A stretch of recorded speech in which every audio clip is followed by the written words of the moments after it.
Lecturers association of বেঙ্গলের পক্ষ থেকে সমস্ত দেখতে পাচ্ছেন আমার পাশেই বসা যে লেকচারার্স অ্যাসোসিয়েশন অফ বেঙ্গলের অবজারভার সম্মানীয় পীরজাদা মহিবুল হোসেনি ভাইজান, আমাদের লেকচারার্স অ্যাসোসিয়েশন অফ বেঙ্গলের সম্পাদক মৌলানা সাদ্দাম হোসেন যুক্তিবাদী সাহেব, এদিকে মৌলানা রবি ইসলাম সাহেব, ওদিকে আছে আরিফ বিল্লাহ সাহেব, মৌলানা কাদের সাহেব, এরকম শুরু করে আমরা যেভাবে দেখেছি একের পর এক সমস্ত মানুষের কাছে ডোর টু ডোর আমরা পৌঁছে গেছি এবং তাদের পেপারসগুলো দেখে তো আমরা অবাক যে আমাদের কাছে যে লিস্টগুলো এসে পৌঁছেছে, শুধু ভাবছিলাম যে আমাদের কাছে আছে, যে না, এই লিস্টটা সমস্ত মানুষের মোবাইলে আছে, সমস্ত লিস্ট মানুষের হাতে করে নিয়ে তারা ঘুরছে এবং তারা এমনভাবে আতঙ্কিত যে তারা এখনও পর্যন্ত তাদের নোটিশ দেওয়া হয়নি, হিয়ারিং তাদেরকে ডাকা হয়নি, অথচ তাদের নামের পরে নট ইন্ডিয়ান সিটিজেন বলে যে এখানে অবজেকশন টাইপে সেখানে দেওয়া হয়েছে। এই লিস্ট কোথা থেকে আসলো?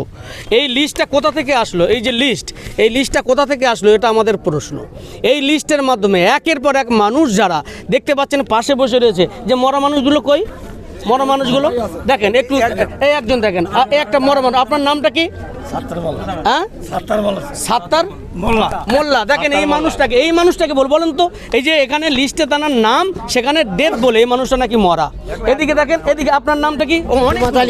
জমাত আলী মোল্লা। এই দেখেন অনেক আগের ভোটার যে কার্ডটি, যে ইপিকটা আপনার নাম্বার সব কিছুতে রয়েছে, এই মানুষটার নামের পরে ডেথ, তিনি নাকি মরা মানুষ। এই দেখুন অনেকগুলো, এই দেখেন একজন বয়স্ক বাবা, এদিকে আসেন, দেখেন একজন মুয়াজ্জিন সাহেব, এই কতগুলো আপনাদেরকে দেখাবো। এই মানুষটা মরা। আপনার টাইপে কি এসছে? আপনি জীবিত না মৃত? দেখেন নিজের মুখে শোনেন, এটা সমস্ত মানুষ যে লিস্টে এসছে, যে ওরা মৃতভাবে ঘোষণা করে এসছে, কিন্তু মানুষ দেখেন জলজান্ত ঘুরে বেড়াচ্ছে। তো যাই হোক, এই জন্য করে আপনাদের কাছে শুধু এইটুকু বার্তা দেব যে মানুষের সাথে মানুষের পাশে লেকচারার্স অ্যাসোসিয়েশন অফ বেঙ্গল সর্বক্ষণ ছিল এবং আছে এবং থাকবে। তাই মানুষের মাঝে আমরা শুধু একটা বার্তা পৌঁছে দিতে চাই, আমরা লেকচারার্স অ্যাসোসিয়েশন অফ বেঙ্গল সর্বক্ষণ যেভাবে আমরা মাঠে ময়দানে যেমনভাবে আমরা সার্ভ করে মানুষের কাছে বুঝলাম যে এই মানুষদের জন্যে আমাদের কিছু করা লাগবে, তাই আমরা বার হয়ে পড়েছি।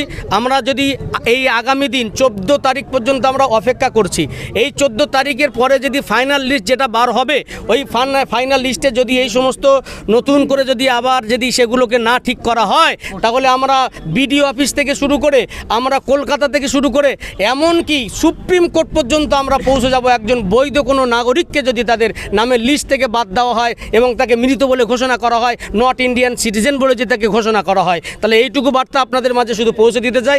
লেকচারার্স অ্যাসোসিয়েশন অফ বেঙ্গল সর্বক্ষণ মানুষের সাথে মানুষের পাশে ছিল, আছে, থাকবে। ভয় পাবেন না। আমি সর্বক্ষণ বলি, এই ভারতবর্ষ কারোর কোনো গোষ্ঠীর নয়, এই ভারতবর্ষ কোনো প্রধানমন্ত্রীর নয়, এই ভারতবর্ষ কোনো রাষ্ট্রপতির নয়, এই ভারতবর্ষ জনগণের ভারতবর্ষ, এটা আমাদের সকলের ভারতবর্ষ। সেই সংবিধান আমাদের সেই স্বীকৃতি দেয়। তাই আমি সকলকে বলবো, ভয় পাবেন না, আতঙ্কিত হবেন না, 14 তারিখ পর্যন্ত অপেক্ষা করুন।